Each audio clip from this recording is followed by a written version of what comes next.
जय जय श्री सीताराम श्रीमद नारायण नारायण श्रीमद नारायण नारायण नारायण लक्ष्मी नारायण नारायण नारायण। जय श्री सीताराम।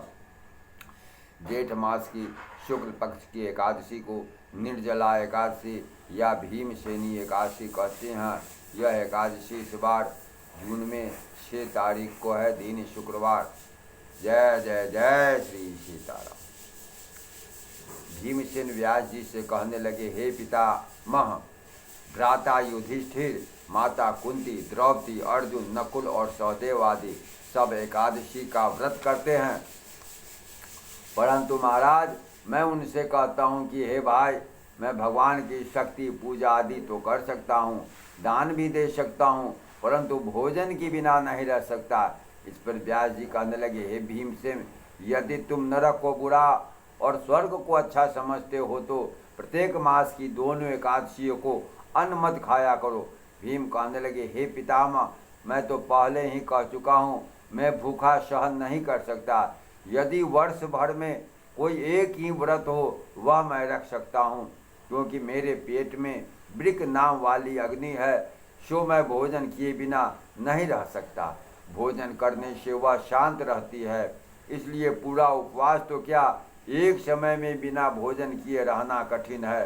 अतः आप मुझको कोई ऐसा व्रत बतलाइए जो वर्ष में केवल एक ही बार भोजन करना पड़े और मुझको स्वर्ग की प्राप्ति हो जाए।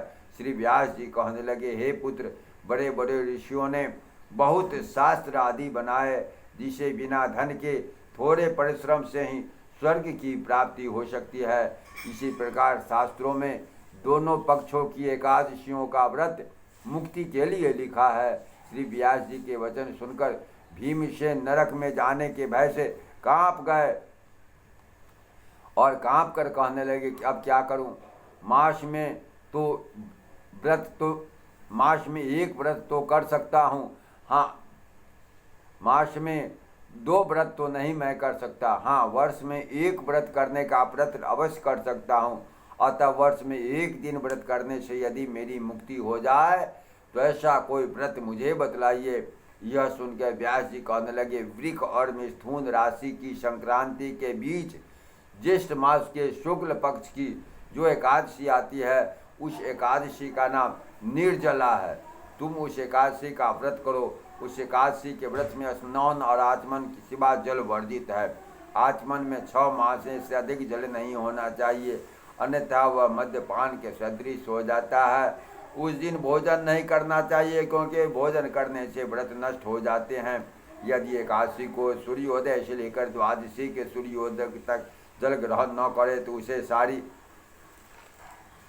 एकादशियों के व्रत का फल प्राप्त होता है।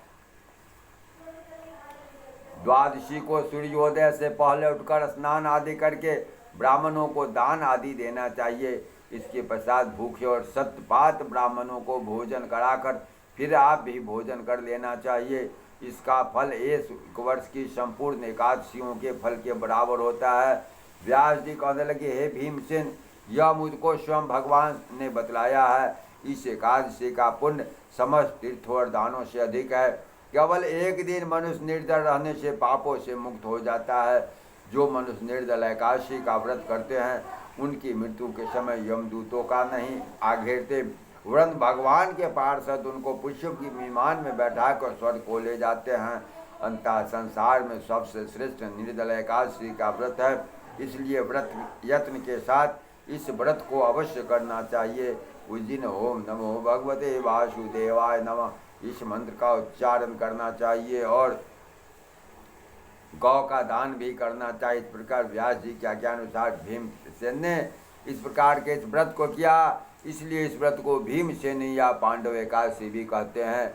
निर्जला व्रत करने से पूर्ण भगवान का पूजन करके यह प्रार्थना करें, हे भगवान, आज मैं निर्जला व्रत करता हूँ, दूसरे दिन भोजन करूँगा, मैं इस व्रत को श्रद्धा पूर्वक करूँगा तो आपकी कृपा से मेरे सब पाप नष्ट हो जाएं।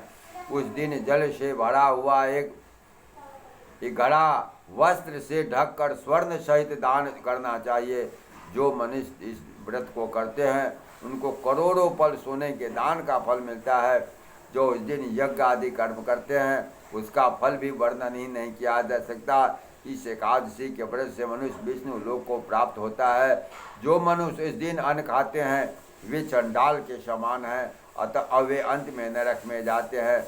जिसने निर्जल एकादशी का व्रत किया है वह चाहे ब्रह्म हत्यारे हो, मद्यपान करते हों, चोरी करते हों या गुरु के साथ विष करते हों, मगर इस व्रत के करने से सब स्वर्ग में जाते हैं। हे कुंती पुत्र, जो पुरुष या स्त्री श्रद्धा पूर्वक इस व्रत को करते हैं उनको अग्र लिखित कार्य अवश्य करने चाहिए। प्रथम भगवान का पूजन, फिर गोदान, ब्राह्मणों को मिष्ठान व दक्षिणा देनी चाहिए। जल से भरे कलश का दान अवश्य करना चाहिए। निर्जला एकादशी के दिन अन्न, वस्त्र, जूता आदि का दान भी करना चाहिए। जो मनुष्य भक्ति पूर्वक इस कथा को पढ़ते या सुनते हैं उसको निश्चय स्वर्ग की प्राप्ति होती है। प्रेम से बोलिए श्री लक्ष्मी नारायण विष्णु भगवान की जय। एकादशी माता की जय। जय जय जय श्री राधा कृष्ण की जय। श्री वर नारायण नारायण नारायण, लक्ष्मी नारायण नारायण नारायण, भजमन नारायण नारायण नारायण, श्री लक्ष्मी नारायण नारायण नारायण। जय श्री सीताराम। जय जय जय श्री।